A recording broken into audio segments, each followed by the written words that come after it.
What would you do if you finally paid off your credit cards and bought your dream car with your own money? Then, out of nowhere, you wake up inside the body of a hated villainess about to be ripped apart by zombies? That's exactly what Sarah goes through. From a successful woman in the real world, she suddenly finds herself in a blazing red dress at a lavish royal ball, surrounded by death. The worst part isn't that she shares a name with the story's most despised side character. It's that she knows, without a doubt. In just 60 minutes, this gorgeous man-made island will turn into literal hell. Hey everyone, quick note. To keep making good content, Kyo's videos will include a few short ads. Think of it as a tiny moral boost, your way of donating support. Love you all. The story kicks off at 6 p.m. in a luxurious royal villa on an isolated artificial island near the capital. It's an exclusive high society gala, invites only for the elite, and even the crown prince is in attendance. Amid all that opulence, Sarah, wearing that fiery red dress, is having a full-blown panic attack, silently screaming at herself for being in this nightmare. She feels trapped and thinks, if she'd known she'd get transported into someone else's body, she'd have made very different choices. Sarah flashes back to her old life, where she was accomplished and even paid cash for her car. No loans, no debt. Now she's the villainous side character in an apocalyptic tale. She wishes she'd stayed asleep at the office instead of going to the movies. In truth, exhausted from a mountain of work, Sarah skipped lunch and hid out in an empty theater on a normal weekday afternoon, just as she leaned back to grab a quick nap and finally rest. Her phone in her pocket started buzzing like crazy, with one urgent alert after another. They were emergency messages from public security. A strange portal opened near the capital. Everyone was told to stay indoors to avoid zombies. She was so tired she brushed the alerts off as annoying and didn't take the warnings seriously. But when she opened her eyes, she was horrified to find herself somewhere completely unfamiliar, with eyes glowing red. Before her rose a breathtaking castle, far more grand than anything an ordinary person could imagine. She suddenly remembered a friend joking that the villainess in that novel had the same name and face as her. It was a romance novel spiced with horror, zombies, survival, and brutality. Ironically, she had actually slipped into the body of that very hated side character. Same name, same face. Sarah couldn't believe this was real. She fought to hold back anger and panic right there at the banquet table. In the original story, this character was truly awful, known for whining about why bad luck always chased her. Around her, the other ladies started whispering and throwing thinly veiled insults her way. They read the tension on her face and assumed she was about to cause another scene. Very inconvenient in their view. A few even commented that she seemed oddly quiet today, out of character for her usual drama. She felt the whole thing was absurd, seeing herself as a helpless victim of being transported into someone else for no reason. She tried to convince herself it was all a dream. Surely the alarm or a theater attendant would wake her up any second. She told herself to stay calm and assess the situation, a survival skill she'd learned after 3 years grinding at work. Her rule right now: if you don't know what's happening, don't speak. Watch first. An hour dragged by while she sat in tense silence, studying everything with care. At last, Sarah bitterly accepted it. She was stuck in this body, and no miracle was coming to send her back. She cursed herself for barely remembering the plot. She'd only skimmed it before. She only watched the scenes where the character Sarah showed up and shut it off the moment that character met a terrible end. She kicked herself. She should have used that free time to learn basic French or something actually useful. Seeing faces closing in, she grew more certain. This was exactly the novel's world. And those people? They were the main cast, the story's core characters. First up, Praha, the male lead, a prince with that cold, proud, hard-to-approach vibe. Next, Cyprus, the southern duke, always smiling warmly, with a gentle face. And finally Lena, the heroine, insanely charming, pink-haired, and fragile-looking. Sarah thought to herself that naturally pink hair really is a creature of fantasy worlds. She knew the prince rarely socialized, Yet he'd thrown this whole party just to meet Lena. And her role? The classic bully, the side character who torments the poor heroine. That's why the prince despised her and shot her looks full of contempt. Still, he kept his disdain subtle, stoic, and composed to protect his image. They stood side by side, but the air between them was tense and suffocating. When she tried to arrange a meeting for the next day, the prince cut her off. He didn't want to waste time on her. Sarah was furious that he wouldn't even let her finish, but she understood that was the nature of their relationship. From afar, Duke Cypress smiled, but Sarah knew that smile held no kindness for her. She and Cypress had been childhood friends, a twist of fate that felt cruel. Since she'd been ostracized as a kid, his kindness had felt like love to her, and she'd foolishly confessed. He answered coldly. Why would he ever like someone like her? He harshly warned her not to confuse politeness with love, and declared he hated her. After that, Sarah resented Cypress, while he turned totally indifferent and treated her like a stranger. All of Cypress's attention now poured onto Lena alone. As for Lena, she always looked terrified and trembled whenever Sarah appeared. Simple reason. Out of jealousy, Sarah had spent the past targeting and tormenting her without cause. By the book, Sarah would launch into another scene of trouble, but now she chose to stay out, insisting she'd be rational. She warned herself not to interfere, though a gut feeling told her something terrible was about to happen. Suddenly, a loud bell tolled, exactly 7 o'clock, sharp and cold. Everyone felt the room fall into an eerie, heavy quiet. The ladies grew worried when they realized the butler and all the maids had vanished without a trace. A man at the party stood up and walked to the door to see what was happening outside. The moment the door cracked open, a blood-red, grotesque figure staggered into view. It was a ravenous zombie, roaring wildly and ready to attack anyone in its path.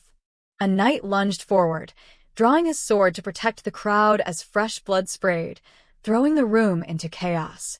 Prince Praha ordered everyone back and shielded Lena, while the rest of the guests stood frozen in shock. The ladies panicked, unable to believe their eyes at the sight of that disgusting creature. Chaos quickly swallowed the room as people realized how deadly the threat had become. From a distance, Sarah watched with a steady gaze. She knew this nightmare had officially begun. This was the start of a brutal fight for survival in the zombie world she was trapped inside. The door to the peaceful world seemed slammed shut, leaving only fear hanging over the place. The main characters had to face the harsh reality. Death was closing in on their isolated island. A nobleman looked at the downed creature in disgust, baffled by what this monstrous thing could be. He wondered if it was a prop, but up close it was clear the corpse had been dead for a long time. Sarah felt oddly lucky for being tough. She recognized the man kicking the corpse as the prince's cousin and was shocked at the rude display. The noble ordered his servants to clean up the mess immediately. Sarah silently branded him a jerk. A worried debutante whispered, asking who the stranger was. Could he be an assassin sent by the Republic? Cypress urged everyone not to jump to conclusions. His main concern was why there wasn't a single soul outside. Sarah understood their panic.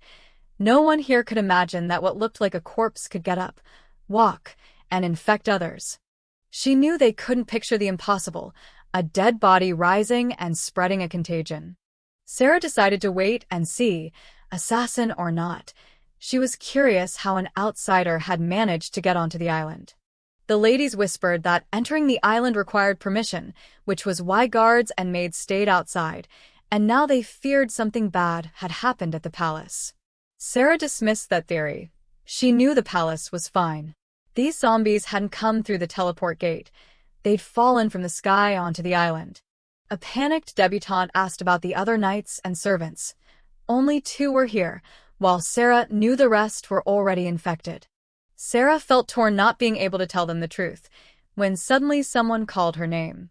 Prince Praha stepped closer and gently asked if Sarah was all right after what had just happened. Up close, Sarah couldn't help but admire his striking looks, soft black hair and piercing, magnetic eyes. But she shivered, remembering he was the one who killed Sarah in the original novel. His perfection suddenly felt menacing. Seeing her pale face, Praha showed concern, but Sarah brushed it off, saying she was just a little tired. He warned her that in times like this, it's best not to separate from the group. Sarah got the hint he was talking about the bigger picture, not actually caring for her, so she simply agreed. The prince immediately set to work assessing the situation, asking his trusted knights what they'd seen outside the room. Knight Kimin reported he couldn't see any maids or other knights nearby, but something about it felt off. Seeing his expression, Sarah thought to herself that a death flag had officially been raised for them. Just like in the book, under the prince's orders, 2 knights dragged the fallen servant's body into the hall. The servant looked like he died on the spot from a stab wound to the heart, and horrifically, one of his arms was missing. While they debated what weapon could have pierced his heart, the supposedly dead man's hand twitched. One knight pressed his ear to the man's chest and shouted in shock, convinced he was still alive. In an instant, the zombie sprang up and let out a blood-curdling roar that shattered the party's uneasy quiet. Sarah remembered this was the moment everyone finally realized zombies were real, but she worried they'd ignore anything warned by a villainess like her. Still, she knew that if things kept going like this, one of those 2 knights was bound to die.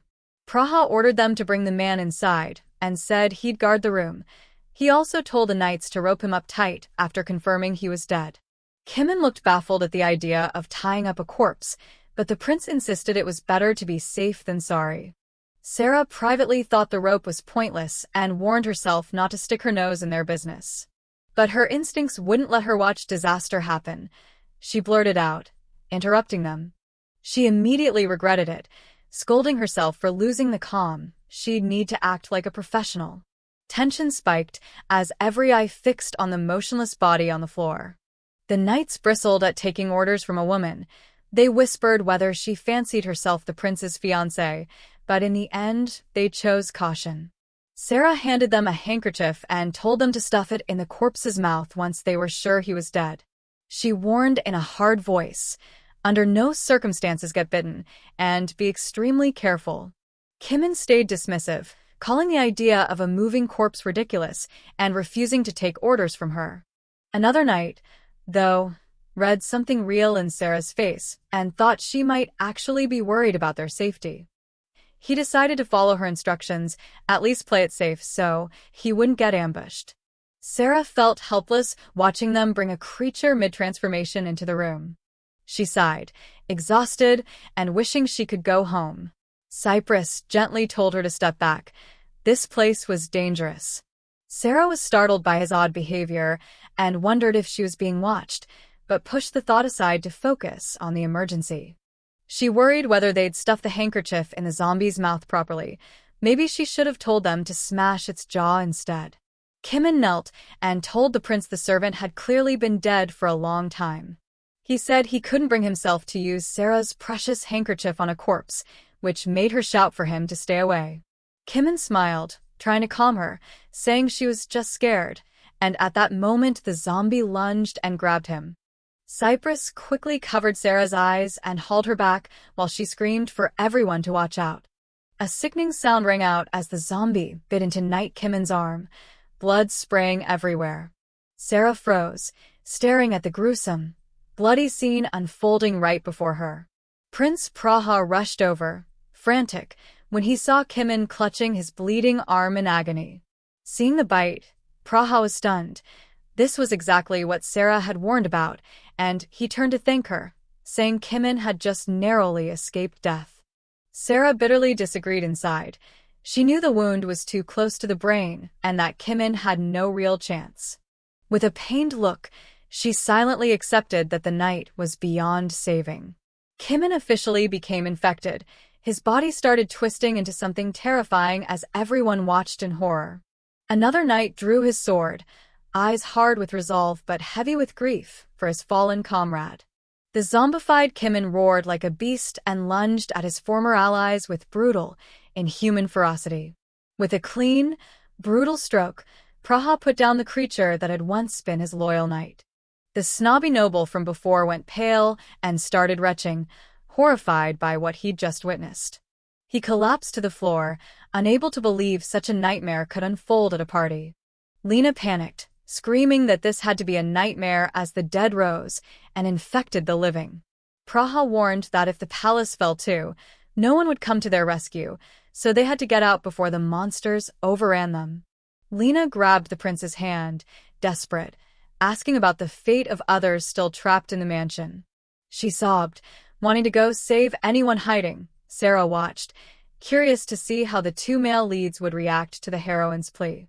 Sarah faced the reality head-on, wondering what she and the others would do next in this impossible situation. With danger everywhere, the question was whether the heroes would follow the heroine's call or choose cold logic to survive. Sarah reminded herself this was just a romance novel. She'd get answers and quietly apologized to Lena for what might have to happen. Cyprus stopped any blind searching through the mansion. No one knew who was still alive, and 5 of them couldn't actually fight. Sarah felt alone and ignored, like no one was really listening to what she was trying to say. Prince Praha coldly declared it was best to assume the missing were already dead. The situation was bleak. This mysterious plague spread too fast, and the group was totally unprepared with no warning at all. The other ladies wore worried faces, but kept their caution as the chaotic events unfolded. Cyprus stepped up to organize everyone, laying out the current situation so they could figure out a way to survive. He stressed Rule 1. These dead things can move, and the only way to stop them is to sever the head. Rule 2 was just as crucial. Anyone bitten by these corpses gets infected instantly. The teleport gate was their one real shot at escape. Cyprus declared that from now on they'd have to use that gate to flee this death island. Praha confirmed they were in the deepest room on the 2nd floor of the mansion. According to the layout, the main gate was outside, but there was a service gate in the kitchen on the 1st floor for supplies. Sarah realized the kitchen was closer, right at the center of the 1st floor, and joked to herself about the unused prize money she'd never spent before facing a chance of turning into a zombie. While everyone packed, she got lucky and found a small utility knife to use as a last-minute weapon. Suddenly, the young knight dropped to one knee in front of Sarah, leaving her stunned and a little flustered. He asked her gently if she was all right, which only made Sarah more confused. What was going on with this usually despised character? He admitted he'd been surprised by her and sincerely thanked her for the advice she'd given him earlier. Sarah smiled and brushed it off, relieved he was alive. Then she asked his name and learned he was Darjeeling. She grabbed his hand and told him, firm but soft, that he had to survive. He seemed to be the only one here who actually cared about her safety. That sudden show of tenderness made Praha, Lena, and Cyprus all stare at her with a mix of surprise and bewilderment. Sarah felt every gaze turn to her and wondered if she'd just said or done something weird. A sly, slightly mocking smile flickered across Miss Mascarpone's face. Mascarpone taunted that she didn't expect Sarah to be the kind of girl who needed anyone to worry over her. She smugly named herself and scoffed that Sarah holding a weapon was pointless. Don't go waving it around and making trouble. Another lady cut Mascarpone off, ordering her to be quiet. This was dangerous enough, without more drama. Sarah coolly confirmed Mascarpone's name, then casually turned to the woman beside her to speak. She cheekily called the woman next to her by the wrong name, Tiramisu, which made the girl panic and deny it at once. Owning up to the slip, Sarah still told everyone to get ready to defend themselves. She wasn't about to hand her life over to someone else. Mascarpone watched Sarah's odd behavior with a puzzled, suspicious look. Ignoring the horror around her, Sarah calmly pulled a pair of army boots off a zombie that had just fallen. She announced she'd wear the boots and tossed 2 flip-flops from the corner of the room to the others as replacements. The flip-flops flew through the air to the disbelief of these pampered ladies used to silk and velvet. Fully geared, she declared firmly that no one could outrun zombies in high heels. Once she was ready, a strange memory she'd seen earlier tugged at her mind. She'd noticed the zombie's chest had emitted a weird, intense red glow, something unnatural and unsettling. At that moment, Lena used her holy power to bless them, easing fatigue and restoring some strength. Cyprus felt deeply grateful. Lena had been a common orphan taken in by nobles because of this rare gift. Lena prayed with all her heart, letting her holy light wash over the whole group. Sarah privately judged that Lena's power, in reality, was probably only enough to heal a paper cut. But in this world's strict eyes, even that was enough to make Lena the Empire's most famous cleric. That awful noble Papley suddenly yelled, blaming Lena for not using her power sooner to save his shield-bearing knight. Lena teared up and apologized, while someone sneered that Papley shouldn't even have the right to be here. Mascarpone snapped at Papley to shut up, insisting the knight hadn't died from exhaustion and that Lena's gift wasn't a defensive spell. Sarah laughed, amused by Mascarpone's sharp tongue. She noted that this girl seemed to enjoy biting back at anyone. Papley tried to pick a fight with Sarah, but she ignored him and urged everyone to move. No time for arguing. The group set off down the second-floor hallway, following the escape route laid out on the map. Praha watched in silence, his gaze locked on every move and the silhouette of Sarah ahead. He stepped closer in the hallway and remarked that she looked different today, like a whole new person. Cypress shadowed her quietly, tracking even the smallest changes in her expression. He was dead certain her attitude and bearing were nothing like the Sarah he knew. Sarah felt oddly more exhausted than usual, while the male leads kept spinning their own theories about her. Cypress pointed out the shift in the air around her, especially after she'd just helped Lena. Sarah coolly denied it, saying Mascarpone had been the one to help, and told him not to talk. She was tired. The prince suddenly signaled for complete silence. He'd spotted danger up ahead. A bad feeling washed over Sarah. She whispered in a tense hush that something was wrong. Her red-rimmed eyes widened in horror as a grotesque scene unfolded before them.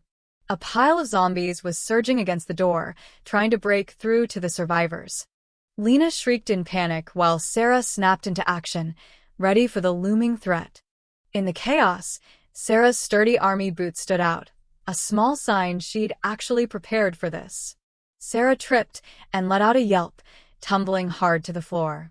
The male leads rushed over, frantic, asking if she and Lena were okay after the fall. Sarah reached out and thanked them sincerely. For a beat, the group fell silent as they watched Sarah's embarrassed reaction to the unexpected concern. She privately thought, "Yep, I'd guessed how this scene would play out." A funny turn, Sarah was left speechless. She didn't get a single vote in the popularity poll, while Lena won everyone's hearts. Sarah felt crushed to have 0 votes, like she'd just been roasted on a reality show. She pulled herself up alone, surprised no one reached out to help. When people called her name in worry, she coolly replied she was fine and didn't need anyone fussing over her. She bent to look at her hand, blood seeping. Quiet confirmation that she was really hurt. Seeing her utility knife snapped in 2 on the floor, she mourned the loss of her only real defense. Mascarpone sneered immediately, saying the injury was just payback for goofing around with a knife. Cypress moved closer to apologize for the mishap, but the prince beside him still seemed tongue-tied over something unsaid. Outwardly, Sarah insisted she was fine, but inside, she felt utterly pathetic. She had so many friends back home, yet here she was painfully alone.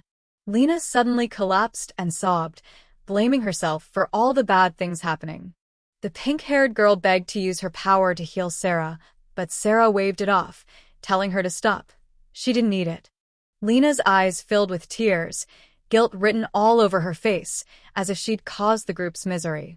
With those blazing red eyes, Sarah stared Lazarus-like into her and snapped that if she truly felt guilty, she should shut up.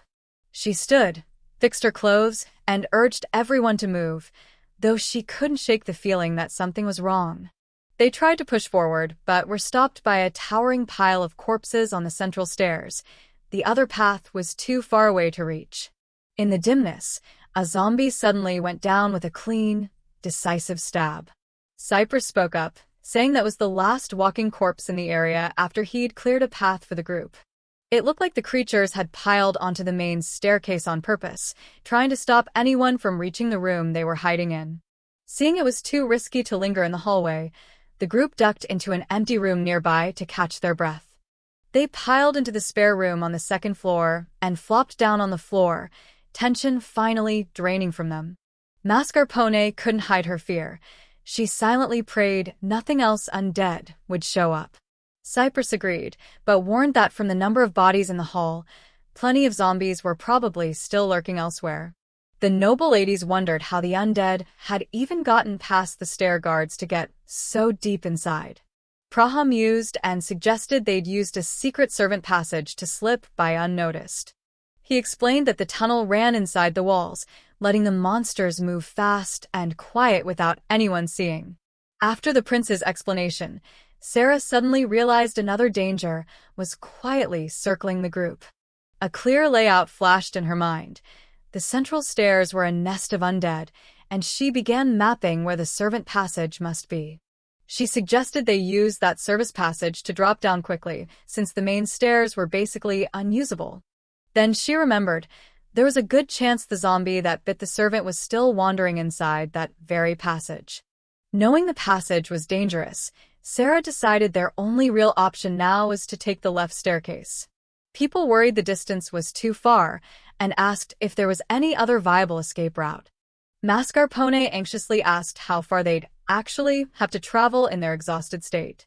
The prince explained that once they reached the first floor, they'd have to head back toward the mansion center. Lena went pale at the thought of the long trek ahead, given how weak she already felt. The awful noble Papley sneered at Lena, saying she could barely look after herself, yet somehow wanted to go blessing others.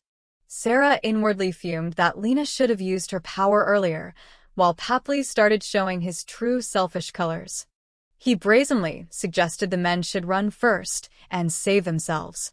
At that selfish proposal, Cypress and Praha fell silent, staring at him with pure disgust. He kept justifying it, bringing the weak would only slow them down and doom everyone. Sarah fixed him with a cold, hard stare and told him to shut his filthy mouth right now. Praha backed her up, saying he'd act on feeling, not follow that so-called logical cruelty. Papley stubbornly pointed at Darjeeling, demanding the knight be left behind to protect him. He casually claimed the knight wouldn't mind risking his life for duty anyway. Sarah sprang up, furious, calling him trash for those cruel, cowardly words. She vowed she wouldn't let it slide. She'd make him answer for insulting another's honor. Papley looked confused. He couldn't figure out why someone like her would react so strongly. Sarah sneered. If someone strong called her a burden, fine. She could handle it. But coming from a useless dirtbag like him? No thanks. Suddenly, the two male leads stood out in her mind as the real deal, actual men who could protect people. She insisted Lena wasn't a liability.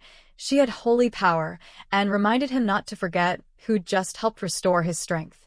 Lena hid her face in her cloak, embarrassed but deeply grateful that Sarah had the guts to defend her. Papley kept shouting that Lena was too weak and demanded someone with a sword be left behind to protect him. Sarah yelled back, "Why should Darjeeling be the one left? No, he should be the one staying behind." She argued the guy was the real dead weight. Having the actual knight lead the way made way more sense. She smirked. Honestly, no one's lugging a coward like him along in this mess. The noble went ballistic but had nothing to say against her sharp, cutting logic. Sarah caught a whiff of booze. He was drunk. That sealed it. She was disgusted and lost for words. She frowned as loud, grating noises shattered the room's fragile calm. Her red-rimmed eyes tracked the sudden, dramatic turn of events with growing suspicion. A firm hand suddenly grabbed Papley by the collar and slammed him hard to the floor. Praha pinned him down and growled that he'd better apologize to Sarah, right now, or face terrible consequences. The prince's icy stare made it clear. One wrong move and Papley would be the one left alone in this death trap. He had the cowardly noble under control, forcing him to rethink his attitude. Cypress added a mocking line. Better yet, bring him along as a human shield for the group. Cypress stared down at the flattened noble with pure contempt. Papley lay there trembling, terrified of the prince's fury. He stammered a humiliating apology. He knew he had no way out. Sarah shrugged it off, saying it was no big deal to her and not worth fussing over. Praha kept him pinned and agreed with Sarah. The group should rest a bit before continuing into the danger ahead. Watching these young men, Sarah thought to herself, they're way more than they seem, even with the world on the line. Still, she kept calculating, steeling herself for the brutal survival stretch coming up. Relieved, she felt lighter after saying her piece, like she'd both helped someone and taught a jerk a lesson. A noble woman nearby squatted down, whining about sore feet after the long march. Cypress noted her shoes had paper-thin soles and wished they had thick socks to swap in instead of those flimsy things. Sarah looked at her own legs and worried they'd get rough and muscular if this force march kept up. Seeing everyone collapsed and exhausted, she realized trying to survive with these weaklings had been unrealistic from the start. She studied the map, left stairs down to the kitchen, but worried she didn't have the strength to keep moving without a proper rest. She compared herself to the sheltered noble women who spend their days sipping tea in mansions. What was a short walk to her felt like a lifetime of exercise to them, since she was used to trekking to work every day. In that moment, Sarah blinked awake to a shocking truth. She was actually inside the body of the Sarah from this novel. She remembered her friends saying they looked and even shared the same name. Her limbs worked for now, but she still worried about how much stamina this heiress's body really had. Praha stepped forward, concerned, asking if Lena's twisted ankle was okay, since Lena clearly looked in pain. Lena apologized sadly, saying she'd tried to use her special power, but the injury hadn't healed like she expected. Cypress watched quietly, calculating that if Crown Prince Praha was taking care of Lena, he could focus all his attention on helping Sarah. The Duke braced himself to be Sarah's steady shield, a protector for the dangerous road ahead. Cypress moved closer and gently asked Sarah to let him check her hand. Sarah froze, confused. What was he going to do as he suddenly took her injured, bloodied hand? Cypress asked tenderly if she'd hurt anywhere else after that nasty fall. Even though Sarah insisted, firmly, that she had no other injuries, he warned her not to be reckless. She'd fallen hard. Lady Mascarpone snapped, ordering Sarah to drop the act and be honest with her feelings. She sneered that Sarah was probably basking in the attention, especially getting rare worry from the Duke. Cypress stepped in to calm things, telling both young women to settle down and not let the mood get any tenser. Sarah felt it was ridiculous and unfair. She hadn't even had a chance to speak before Mascarpone lashed out. Cypress told them to stop arguing and focus on him. He was the one who would mend the wound on her hand. Faced with Cypress's over-the-top concern and that knowing smile, Sarah could only give an awkward laugh, feeling genuinely embarrassed. The Duke carefully dressed the cut, moving with practiced, gentle hands. Then Cypress asked out of the blue if he had a great body, leaving Sarah momentarily speechless at his confidence. Sarah shot back sarcastically, "Haven't you ever looked in a mirror?" But she was surprised when his awkward reaction caught her off guard. The Duke flushed, embarrassed. He hadn't expected her comment to affect him so much. He sighed, amazed that Sarah could casually say things that made people so flustered. Then Sarah sensed something off and watched closely as Praha started acting strangely. Praha snapped the stiletto heels off a pair of shoes to make running and moving easier and safer. He admitted she'd been right. He should have done that sooner to make sure everyone could move freely. Sarah noticed the Duke, the Crown Prince, and that Papley fellow all watching her reactions in a weird, quiet way. Crown Prince Praha declared firmly he wouldn't abandon anyone here as a burden to be left behind. He stressed that they were his guests, and he felt a heavy responsibility for dragging them into this danger. He found it unacceptable to invite people and then treat them like dead weight when trouble hit. He vowed to shoulder the duty of keeping everyone alive and safe. After a short rest, they picked up the pace again, with the Crown Prince covering their rear as they moved on. One group member looked disgusted and made it crystal clear they didn't want to be within an inch of that nasty Papley anymore. Heavy footsteps and clattering sounds slammed through the mansion, a deafening sign that tensions were spiraling. Papley took his fear out on the wall, furiously pounding it in a useless, desperate rage. Cypress snapped at him to stop the racket. Those noises could draw the undead straight to them. Sarah watched him and privately thought how pathetic. Bashing a wall like that was pointless.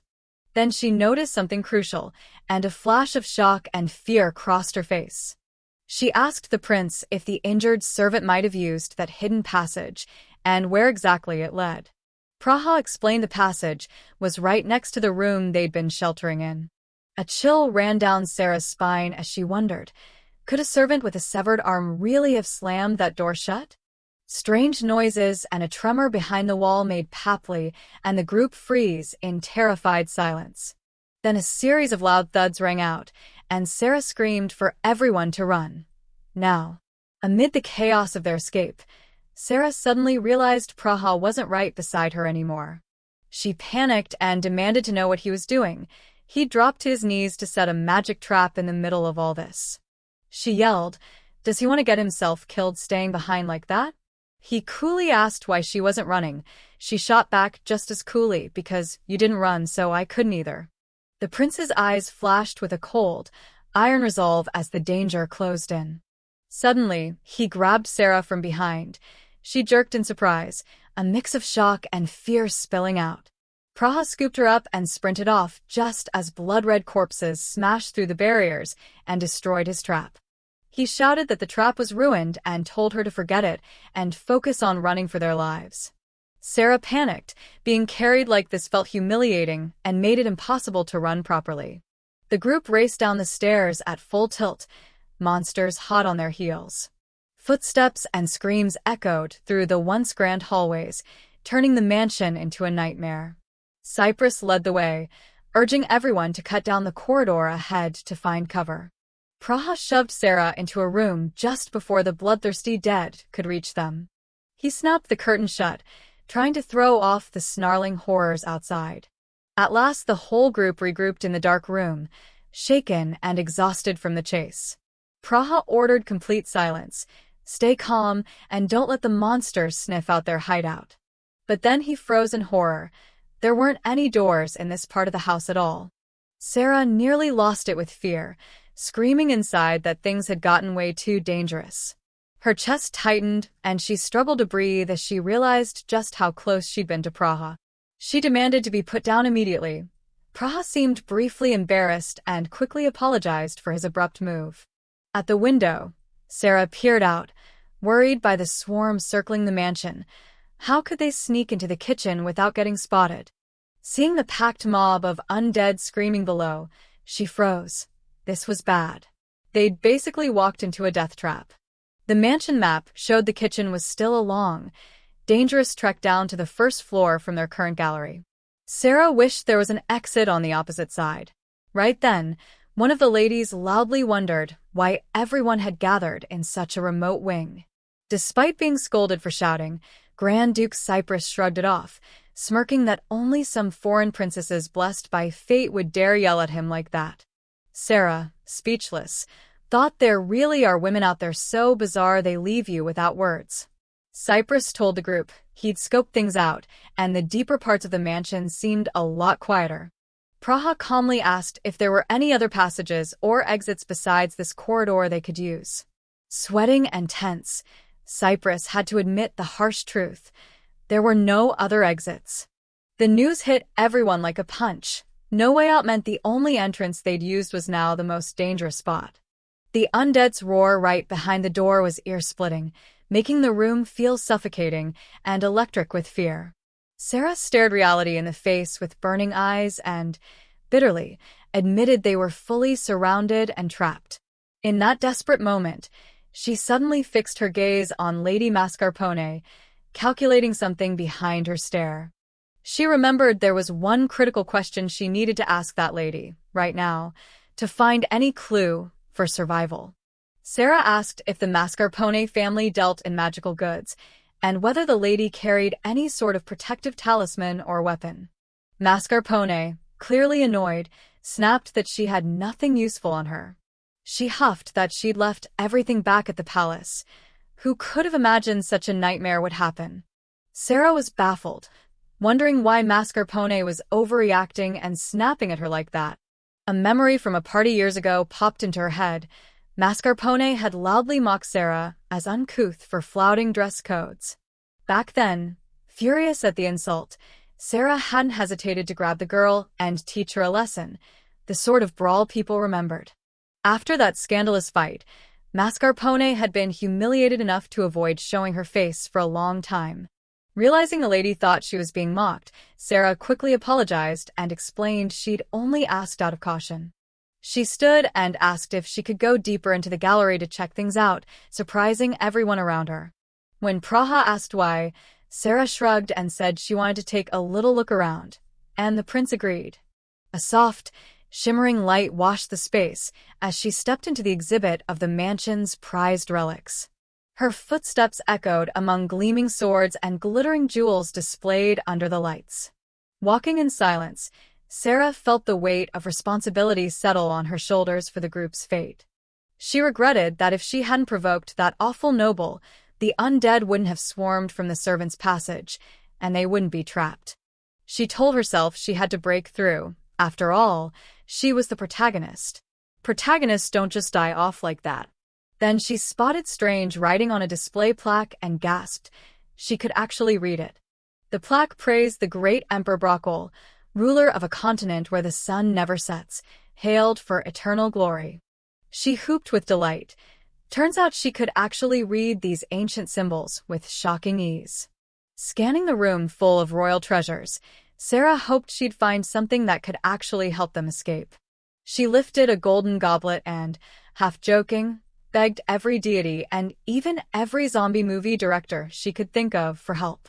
She racked her brain for movie tricks, trying to remember what characters in films usually do to get out of situations like this. Cypress popped up behind her and asked if she really wanted it, startling Sarah so bad she nearly dropped the goblet.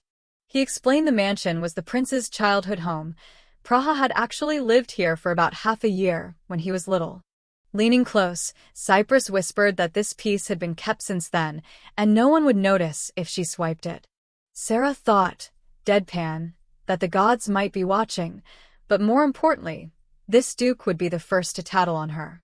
She gripped the goblet and flat out declared she wasn't about to steal anything.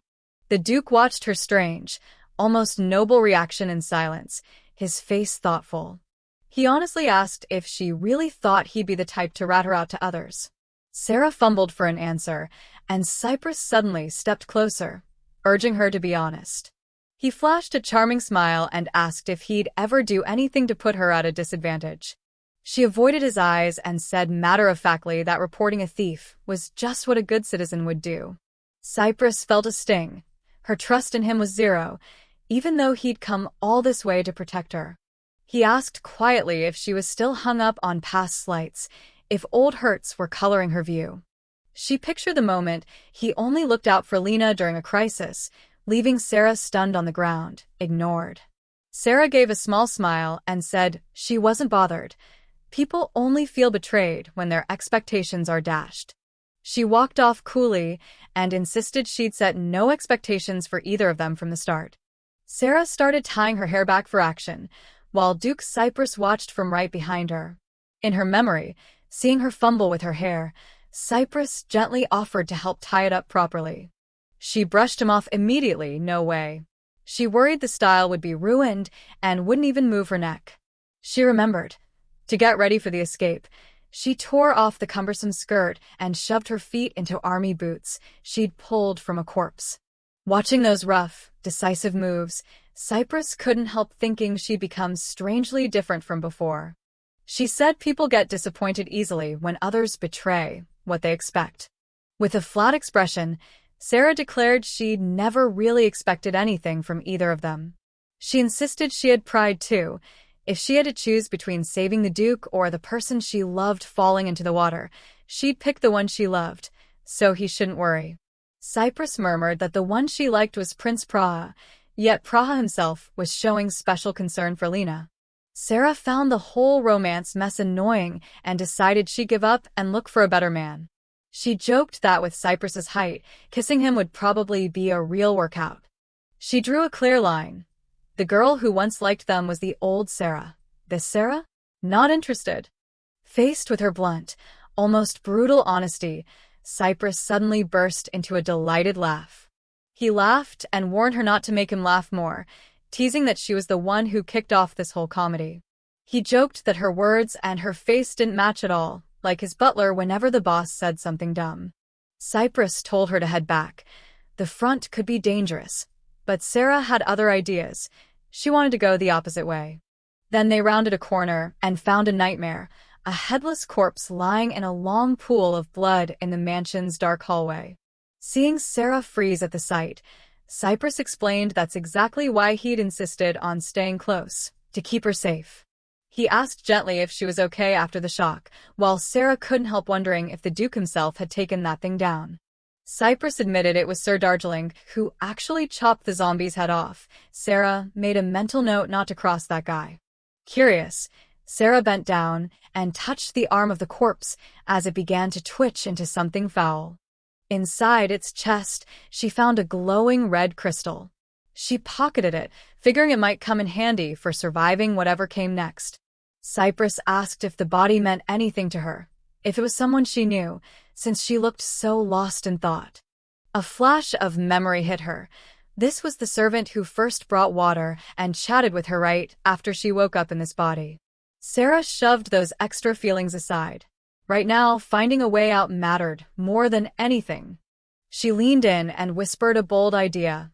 Cut up the corpses, smear the blood on themselves, and sneak past the monsters outside. Cypress chuckled, said it sounded like a crazy movie plan. If it were that easy, they wouldn't be running for their lives. Sarah sighed. It was impractical. They'd need 3 bodies. She joked that if he were a bit shorter, they might have pulled it off. They both laughed ruefully. Turns out Cypress and Praha's hulking builds would ruin any disguise anyway. Inside, Sarah was screaming, pure terror at the brutal truth of this bloodthirsty, undead world. One night found it odd that she kept shrieking yet still threw herself into helping the others with everything she had. Cypress remarked that normally someone like her wouldn't bother helping others at all. Sarah wondered, quietly, if her original self had been some kind of lunatic after hearing that. Cypress stared at her, intrigued and puzzled by this sudden shift in her personality. Her red eyes dimmed as private calculations flickered across her mind, plans she couldn't share while they were hanging by a thread. Reality snapped back. They confirmed the plan to mask themselves with zombie blood was impossible. Those 2 big guys would stand out like sore thumbs. Cypress held out a hand and suggested the 2 of them, just the 2, search for another escape route together. Sarah felt uneasy. She kept wondering why the Duke had been staring at her so strangely all this time. Cypress pointed to the displays and mentioned that if anything went missing, it wouldn't matter. Some pieces were fakes anyway. He nodded at a chipped relic and warned it was razor-sharp, told her to be extremely careful handling it. All these little details made it clear. The Duke knew every nook and cranny of the royal house, and all its darkest secrets. Sarah leaned in, scanning the treasures on display, hoping to spot some clue, anything that could help them escape. Her eyes locked on a tiny death god statuette, palm-sized and encrusted with dazzling gems. Cypress also showed her the queen's pristine white crown and the emperor's scepter, prized relics with a guided commentary feel. Out of nowhere, Sarah lifts a solid gold skull and wonders aloud where this creepy thing even came from. Cypress blurts out that it's the real skull of a royally dead kid, gilded for worship. Sarah recoils in horror.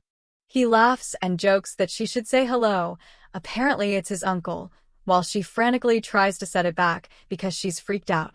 Sarah screams, furious at the Duke's weirdness for using a dead relative as a prop to mess with her. But in that panic second, she studies the gilded skull, and a sudden idea sparks in her head. Cypress seems to realize it too, and says this thing might actually be the key to getting them out of the sealed room. Grinning, she lifts the golden skull high and announces to everyone that she's found a brilliant escape plan. Prince Praha steps over, curious and excited to see what she's holding. This creepy artifact has her buzzing. Then, out of nowhere, her oversized army boots slip, and she lets out a shocked yelp. She tumbles forward. Everyone in the gallery gasps at the sudden fall. In a heartbeat, Praha lunges and catches her, landing them in an awkwardly intimate, blushing pose under the dim lights. Earlier, though, she'd quickly stood up on her own and insisted she was fine, trying to hide her embarrassment. Seeing her spring up without help, Praha, Lena, and Cypress all watch her with complicated expressions. Praha suddenly feels a wave of guilt, like he's the villain who's hurt her somehow. Sarah forces a shaky smile to ease the tension and hide how mortified she feels in front of everyone. She reaches out like she's looking for someone to steady her, but no one moves to take her hand. So she pulls her hand back and sinks down, overwhelmed by loneliness while the crowd watches her vulnerable moment. That distant, sad look in her eyes sticks with Praha. He can't shake the image. The memory of his steady arms catching her comes back, a reminder of the messy, tangled thing between them. Sarah can only stare, stunned, as the guy's behavior toward her starts shifting in weird ways. She panics, wondering if the prince noticed her clumsy moment, then ducks behind a wall, silently thanking the gods that no one seemed to have really noticed. Cypress stays planted in the crowd while she breathes a quiet sigh of relief that her embarrassing slip wasn't caught on display. Duke Cypress watches everything with a pensive, calculating gaze, like he's picked up on something off. Prince Praha stares at her with a worried, barely veiled tension. She rushes to explain, no, it wasn't a kiss, she didn't mean anything, but Praha just calmly says he already knows that. Still, Sarah's face turns beet red as she internally freaks out over accidentally brushing her lips against the prince's neck. It all started when she took the first survival step, ripping off a corpse's boots to swap for those impractical high heels so she could run easier. Step 2 in her survival playbook was getting into a heated argument with a jerk and winning it to protect her stance. And step 3, the wildest of all, was accidentally kissing a total stranger's neck in the middle of the chaos. Sarah snaps at the prince. Why won't he bend down when she talks? At her height, she can't even reach his ear. Praha sighs, a little helpless, then leans down so he can actually hear her quiet, serious words. She points out something crucial. The monsters out there seem to hunt by scent and sound, not sight. Holding the gilded skull up, she asks if there's anything else in the vault that would work better for their distraction plan. The prince nods. Based on what they've seen, most of these undead act like they're blind. He admits he couldn't rest if he turned into some rotting skeleton while trying to protect someone. She's relieved he's not some fanatical ancestor worshiper. She suggests they apologize to this ancestor. Promise a proper memorial feast once they're safe. In her head, she pictures the prince cooking up a storm, muscles flexing, because of course that would win the ancestor over. Hiding behind a curtain, she focuses, lining up the perfect spot far ahead for the next move. The prince insists he'll be the one to throw it to lure the dead, but she wants the heir to do it. She trusts his aim. With the golden skull in her hand, she figures a battle-hardened prince would nail the throw. Without hesitation, he winds up and hurls the skull straight ahead to draw the surrounding monsters. Sarah clasps her hands in a little prayer, hoping the departed spirit guides them out of this mess. The skull flies, shatters against a glass door, and the crash echoes down the hall. Right away, the bloodthirsty horde freaks out at the noise and lashes out. Just as planned, they all swarm toward the sound. She can't help admiring how perfectly that relic works as bait. She tells the prince he owes that ancestor a massive memorial feast. Lots of food as thanks for the help. Praha smiles and promises he'll do his best to make it happen once this is over. Cypress hisses that they need to move. Now's their golden chance to run from the gallery. The group bolts down dangerous hallways, cutting down anything that stands in their way. At last they reach a spot that looks safer, breathing room from the relentless pursuit. When they burst into the kitchen, Cypress notices the staff were attacked mid-prep. The kitchen is a wreck. Half-cooked meals and chaos tell the story of a panicked escape. Sarah spots something odd. Food scattered oddly across the floor, like someone spread it on purpose, not just dropped it. A knight reports the head chef killed himself. He asks the prince if they should behead him to prevent turning, and the prince agrees. A young lady in their group collapses, exhausted. She moans she can't take another step. Cypress soothes her, begging her to hang on until they reach the palace via the teleport gate. She snaps back. Who even knows what the palace is like now? She demands to rest right here. Sarah lashes out at the laziness, reminding her she shouldn't slow the group down out of selfishness. The prince tells everyone to hold tight until they find the teleport gate, but then she realizes it's not where it's supposed to be. He studies the kitchen calmly and figures the thing has to be hidden in some tucked-away nook in this huge room. She quietly agrees, something that important wouldn't be left out in the open, so they can't just leave yet. Lena wonders where all the servants disappeared to. Normally this place would be crawling with staff. Someone suggests they ran out through the gate, but another lady shoots that down. If that were true, help would have shown up by now. The prince fears they might have turned into monsters, and he notices the room's door is mysteriously locked from the inside. While everyone frets over horrors, Sarah's stomach growls. She's starving and just wants something to eat. Cypress watches the scene quietly, eyes sharp, suspicious of the clues left behind. He steps over to Lena, pulls out some sprain ointment, and asks to check her injured ankle. Even though Lena insists she can handle it, he insists she let him. It'll be quicker if he does it. Gently, he rubs the salve on her ankle while everyone watches. Sarah's surprised to find the ointment in the kitchen, and the nearby lady snarks that if she's jealous, she should just say so. She's baffled. Why would that woman suddenly single her out with that bitter tone? The woman keeps piling on, claiming that when Sarah tripped earlier she probably sprained her ankle and is faking strength. The blonde girl doesn't hold back. She accuses Sarah of being attention-seeking and tells her to complain, if that's her nature.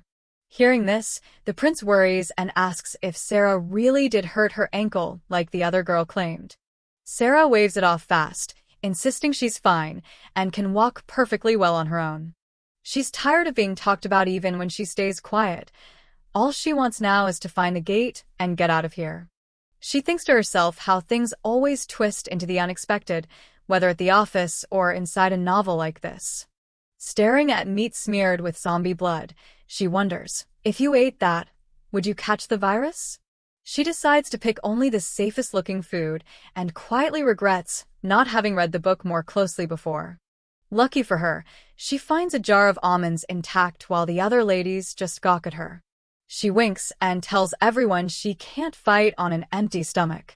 Exhausted, she drops down on the kitchen floor and just wants to lie down and rest. Suddenly, she jolts, remembering a crucial detail she'd missed in the chaos. She pulls out a clean red gem and wonders what it is, recalling the glowing stones the zombies had on the second floor. She realizes the gem clung to her like loot dropped by a monster in a game and wonders if it's a hint meant just for her. Curious, Sarah studies the red jewel and wonders if it'll answer her. She shyly says hello, and a man's voice suddenly replies, making her jump. In a tiny, oddly comic tone, she wide-eyes and asks when he got there without her noticing. Cypress looks at her seriously and admits he was surprised by her earlier move. He never expected her to worry about him so much. Sarah's stunned. She repeats me in disbelief, like she's checking if he's joking. Remembering that close call, she'd snapped at him. Was he trying to get himself killed? He'd just gone quiet, lost in his own thoughts. Back in the moment, Sarah forces a guilty smile and explains she was panicked and said harsh things she didn't mean. They both flop down on the floor to rest. Cypress gently asks if her ankle's hurting after the rough trek.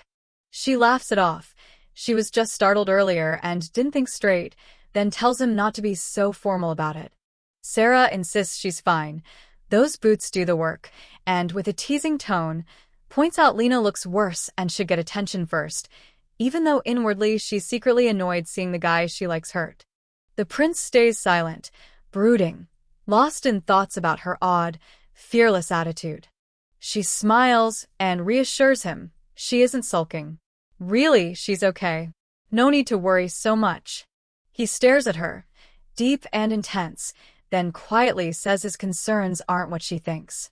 When Cypress mentions he saw her pick something off a corpse, Sarah can only give an awkward laugh.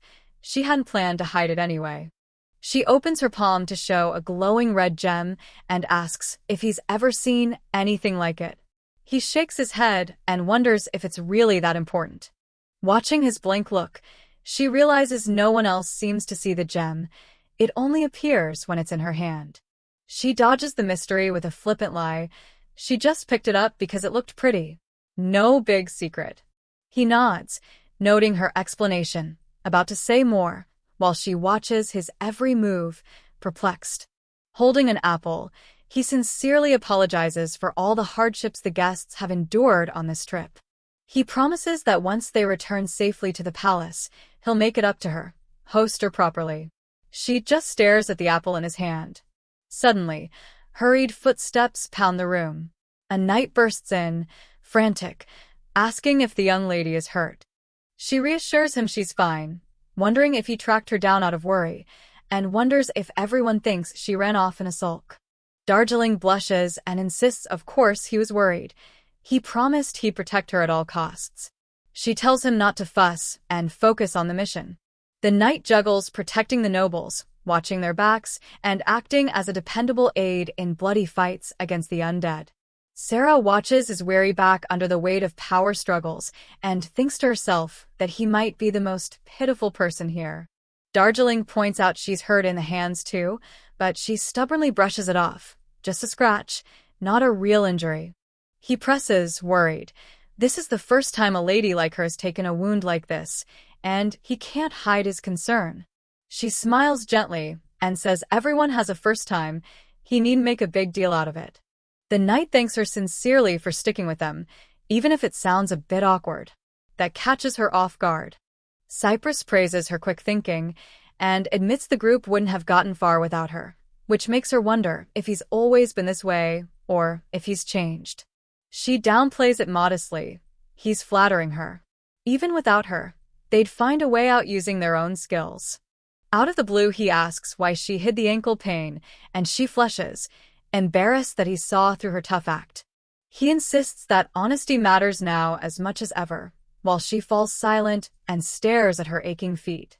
Out of nowhere, Sarah grabs a sleeve and snaps that she's been saying she's fine the whole time, so just try trusting her for once. Her bold move makes his heart race. He's frozen there, totally flustered. Then she turns on her heel and walks off, leaving the two men staring after her confident, fierce silhouette. When asked where she's headed, she casually says she's off to stir something up, showing she won't back down from anyone. Her determined footsteps echo on the floor. A showdown is coming, and she's calling it.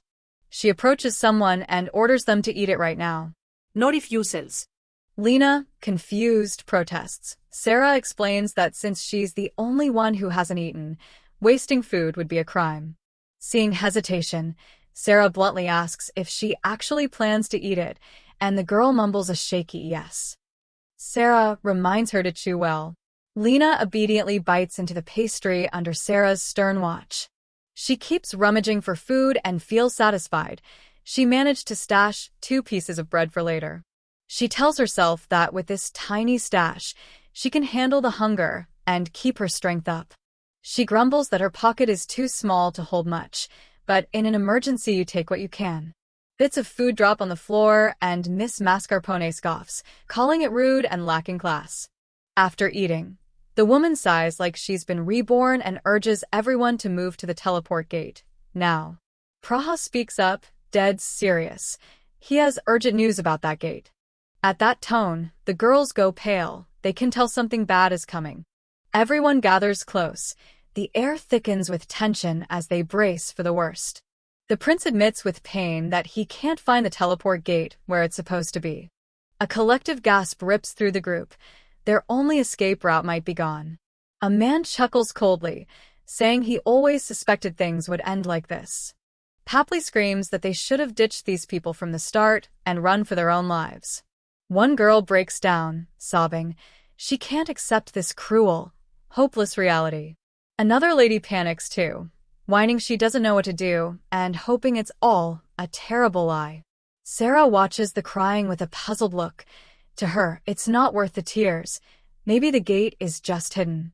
She coldly tells them gods only help those who try. Save the tears until after you actually escape. The blonde snaps back that if escaping were that easy, she wouldn't be crying. Sarah can't help a sarcastic retort at the weakness. She urges the girl to calm down and help. After all, that girl's family supposedly installed the gate and might know where it hides. Sarah asks about the family that built the gate. Where would they normally place one? The lady reasons that a magic teleport needs a fairly big space to operate stably. Because it unleashes massive mana that could explode, gates are usually outdoors or inside rooms with extremely reinforced walls. Sarah taps the wall and immediately senses it's too thin to hold up against the brutal force of teleportation magic. She grows suspicious when she spots Sprain's ointment in the kitchen, stuff you'd only use if someone fell from a ladder, but there's no shelf that high in this kitchen. The blonde figures out that all the scattered items aren't random. They're laid out to detect vibrations coming from below. The floor is carpeted in sugar so thick you can't even step without crunching. She notices it piles up heaviest at one suspicious spot. The knight suggests they move the stuff aside and check that patch of floor more closely. The moment they clear it, eerie knocking echoes from the very board they just uncovered. He kneels down, inspects it, and confirms there's a hollow space under the floor. Sarah and the other lady realize it's a secret passage. The handle only appears after the right person's identity is verified. Since the prince gets no system response, he guesses the head chef must be the only one with clearance and wonders how the authentication works. Turns out the mechanism reacts to a hand or a face. Give the right command, and it unlocks for that person. Someone smugly remarks that if it's that simple, they've been making things way harder than they needed to. Then Papley appears, grinning like a maniac, clutching the dead head of the chef, and declaring he'll use it to fix the problem.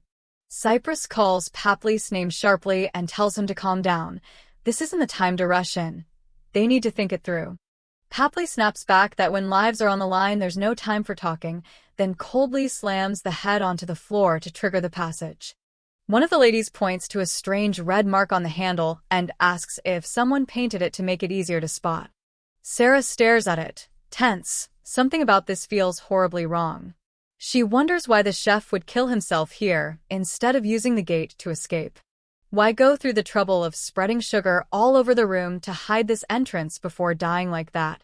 It's like he was terrified of anyone finding this, and Sarah can't stop eyeing the handle with growing suspicion. A horrible thought flashes through her. She prays whatever's locked down there isn't what she fears. Papley doesn't care. He orders everyone back and insists he'll be the first to go down the passage. He screams a command for the passage to open so he can get out of this cursed place. Cypress rushes forward to stop him. He knows how dangerous this is, but Papley ignores the warnings. The door cracks open and, in the black of the tunnel, red, demonic pinpricks of light burn bright. The monsters are there. Cypress and the others shout in terror, demanding the opening be slammed shut before disaster pours out. Cypress manages to shut the portal just in time, cutting off the monster's rush. But the creatures still spill out like a flood, and the group realizes they were too slow to stop them. A panicked lady screams that once those doors are opened fully, magic says they can't be closed again. The knight swings his sword, yelling as the bloodthirsty undead surge forward to attack. Chaos explodes at the entrance as the beasts try to drag the knights down into the yawning pit below. Roars and the clash of steel fill the cramped, death-stinking kitchen in a brutal, deafening chorus. The prince is drenched in sweat, forcing himself to stay calm as the savage horde closes in. Suddenly, a zombie grabs Papley. He panics, screaming and clawing for help like a child. Cypress shouts for him to use his sword, but Papley's lost it. He's sobbing that he can't do anything. His gut-wrenching screams echo through the kitchen as he realizes death is right on top of him. The monster bares its teeth, ready to finish off the coward trembling on the floor for everyone to see. At that moment, Sarah storms in, face set, hoisting a heavy object above her head for a decisive strike. Her blow sends the creature flying, saving Papley by a hair as he collapses limp. The other ladies watch from a distance, shocked and trembling at the raw power they've just witnessed. Sarah finishes the job, slicing the zombie cleanly while everyone stands stunned. Afterward, she calmly wipes blood from her face, acting like it was no big deal. Blood still trickles from her clenched hand after that brutal clash with a bloodthirsty thing. She quickly moves over and grabs the other woman's hand, checking the wound with real concern. Sarah stares Papley down and snaps that there are limits. If he wants to die, fine, but do it alone. She yells for him to stop causing more trouble, leaving the arrogant noble babbling weak defenses. The prince stands silent, calling Papley's name in a low voice that carries a chilling threat. He coldly reminds him this is the second time Papley's selfishness has put everyone in mortal danger. His gaze goes steely. He thinks to himself there won't be a third time. Terrified by the prince's presence, Papley begs and promises he'll never cause trouble again. Sarah wonders what the prince did to make an arrogant jerk like Papley genuinely afraid of her. He looks at her softer now and asks, with unexpected gentleness, if she's really okay after all that. Spotting an open wound on her hand, the prince insists he should treat it right away. Lena moves to help, but Sarah thinks to herself that if Lena can heal, she should fix her own ankle first. The prince judges the place ruined, no longer a safe shelter. The group has no choice but to gamble everything and head for the teleport gate out in the garden. Sarah looks up at him, uneasy, and calls the prince's name softly. One last check on this risky plan. He straightens his collar, offers a small apology, then surprises her with a gentle, caring gesture. He takes Sarah's hand and begins to bandage it, careful and methodical. Sarah eyes the strip he's using and jokes nervously. Does this count as a weapon? It looks sharp. The prince explains the special band can be adjusted for sharpness, whatever the wearer needs.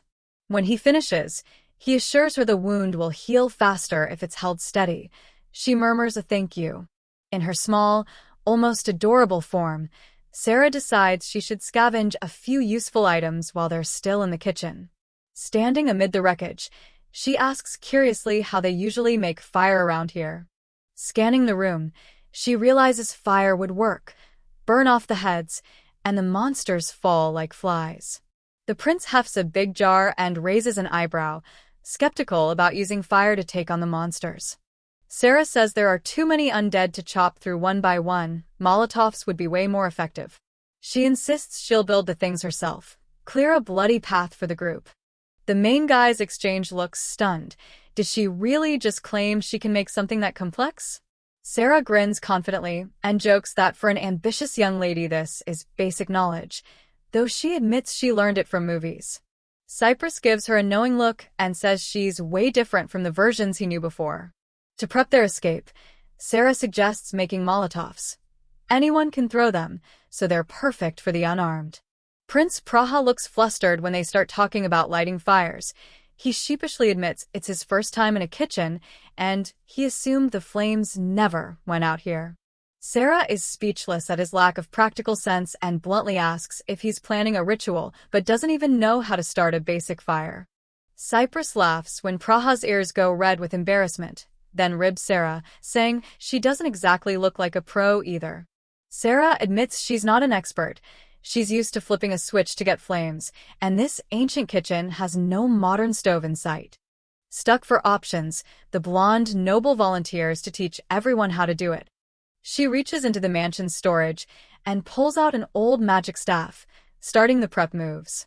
The staff flares with a blinding burst of light and raw power the moment she activates it. She explains clearly, aim steady, swing hard, and the staff will spit fire wherever you want. Curious, Sarah takes the staff and mimics Lena's motion. Instantly, a fierce flame erupts from the tip, proof this magic gear actually works. The blonde warns that the staff drains a ton of stamina. Only a few people can swing it repeatedly, and it needs time to recharge its magic. When Sarah asks about cooldowns, Mascarpone says flatly it takes about 30 minutes per use, and, when fully charged, it can fire roughly 10 times. Sarah asks how they'll track remaining charges. Mascarpone, a bit short, tells her to count them herself while using it. Sarah thinks to herself that, even if she can't make Molotovs now, this staff beats trying to spark flint by hand. She decides to hand the staff to the prince. He looks more capable, and jabs that giving it to Cypress would probably end in a broken stick. Praha promises to take care of it, and Sarah lets out a silent relief. The staff really is a bit heavy for her. With gear ready, the knight tells everyone it's time to leave their shelter. He says their next objective is the main teleport gate on the far side of the mansion's garden. A detailed map pops up, showing the group's current location and the route through the hunter's hut to reach the garden. Sarah grows uneasy thinking about the swarm outside. She tries to recall this part from the original novel, but draws a complete blank. Praha warns seriously that the garden is open with no cover, so they need a tight movement plan to avoid getting surrounded. The other ladies start to panic at the thought of being left alone in that dark garden, while Sarah stays lost in her theories about the scene. The prince decides the group should slip into the hunter's shack for cover while he and Cypress go scout the garden first. Sarah mutters that she thought reaching the kitchen meant they were safe, but now they're back at square one. Great. Exhausted, she accepts there's nothing else to do and braces herself for what's next. The knight hands Lena an old pair of boots taken from a corpse so she can move easier, urging her not to feel weird about wearing someone else's gear. Lena happily takes them, seeing Sarah wear the same pair helps, then thanks Sir Darjeeling sincerely for looking out for her. The heavy wooden door creaks open, leading them out into a world swallowed by darkness. They step into a night sky that looks calm, but the air is thick with violence and the smell of death.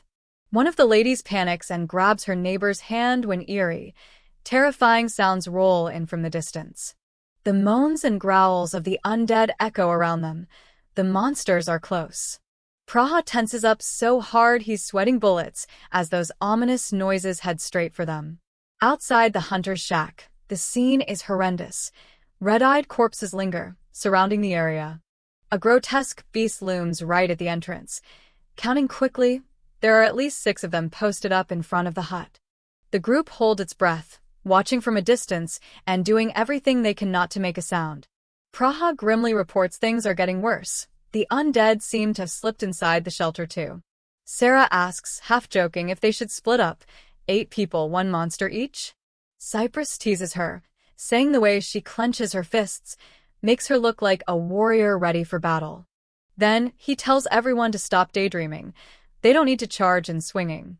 Before anyone can react, Prince Praha suddenly bolts forward at blinding speed for a preemptive strike. He arcs his blade in razor-sharp slashes, cutting through the night and anyone foolish enough to stand in his way. In a heartbeat, 1 zombie is split open. Proof the prince's war hero reputation isn't just talk. Watching that, Sarah realizes she'd been worrying way too much about the 2 leads' ability to protect them. At the same time, Cypress springs into action, pulling out a thin but menacing cord. He swings with calm precision, delivering a powerful long-range strike. The blade pierces clean through another monster's skull with deadly accuracy, killing it instantly. Cypress winks confidently at Sarah and reminds her he's a real war hero too. Thank you very much. Sarah rolls her eyes at his bragging, mentally deducting points, then urges everyone to keep moving. They press deeper into the garden, stepping over piles of corpses that paint a gruesome picture. The prince tells everyone to wait in a safe spot with Sir Darjeeling while he and Cypress scout ahead. Sarah anxiously orders him to take the knight with him. If those 2 go down, the rest of them are finished. When Praha asks if she's okay, Sarah snaps that of course she's not and demands he come back right away. She promises to pray for him. Cypress chuckles at Praha getting scolded and jokes that if he ever laughs too hard later, he hopes she'll forgive him. Before they head out to scout, Praha pulls a small item from his pocket and tells Sarah to take it, just in case. Sarah looks puzzled. He explains the others have no weapons, so it's for self-defense if things go sideways. She wonders quietly why he trusts her. Does he really think she'd get a monster without flinching? The prince says the cord obeys its owner's will. Think sharp, and it becomes a deadly weapon. He demonstrates, focusing until the strand shifts shape and texture as if responding to his thoughts. Curiosity lights up Sarah. She can't wait to test this weird little tool on something real. She asks if she can try slicing the nearby chair leg to see how sharp it gets. Sarah squats, narrows her focus on the target, and pulls the cord taut for the cut. The leg snaps clean off in one smooth slice. Sarah's pumped, finally convinced she can use it. Praha grins and praises her. Sarah jokes she might have to pick up a living doing this. Then the two men set off, swearing they'll be back within an hour. Lena stands frozen as their silhouettes fade into the dark. Tears pool in her eyes as she whispers the prince's name. She tells Praha to be careful and promises they'll wait for him. Meanwhile, Sarah's buzzing. She just scored a rare magic cord, and everyone jokes it's like handing a steel bar to a demon. Duke Cyprus gets ready to go too, but not before begging Sarah to walk him part of the way. He won't take no for an answer. Sarah drops to the floor to tinker with a new weapon. It hums and glows with power. Praha and Cyprus watch her quietly, each lost in his own thoughts. Cyprus turns and marches off, urging everyone to move. He thinks to himself that Sarah has changed. She's stronger, sharper, more decisive than before. As the men's backs disappear into the distance, Sarah breathes. They're really gone. Behind her, the other ladies stay curled up in worry and fear. One young lady collapses onto the cold wooden floor, trembling and whining about the gloom and the creeping chill. Huddled in the dim room, the ladies cling to each other for comfort. Lena frets. Are her mother and everyone in the capital even safe right now? Seeing Consomme's vacant, pitiful face, Sarah feels a twinge of compassion. Maybe she owes this girl a little kindness after all. In her head, Sarah vows that once they're out, she'll learn self-defense, archery, maybe even karate, get strong enough to never be helpless again. But the undead reality wears her down. She rests her forehead on her hand and admits she just wants to go home and end this nightmare. Consomme manages a small, gentle smile. She seems to have calmed down a bit after the panic. She nods along with Lena's worries and earnestly wishes all this horror were just a bad dream. One of the ladies asks how long it's been since the men left. Sarah, sitting in the back, guesses it's been an hour. Time's dragging for her. When Sarah admits it's actually been under 10 minutes, everyone gasps. They can't believe how slowly those minutes are crawling, like torture. Then everyone bursts out laughing at how warped time feels. Sarah even admits it's kind of hilarious and eases the tension. Sarah snaps back to her usual serious self and asks about the mansion's garden. How long would it take to reach the portal, if they went straight there? Lena smiles and says it's about 20 minutes, which makes Sarah realize this place is way bigger than she thought. Definitely not a quick stroll. Sarah starts doing the math. Those three guys are cutting a path through a zombie-infested garden. Is their plan to clear a lane first, then come back for the women? When Lena suddenly looks guilty and downcast, Sarah rushes to stop her. Lena mopes that she's useless and worries everyone's annoyed. She can't help. Consomme chimes in, saying she was totally shocked by how decisive everyone had been earlier.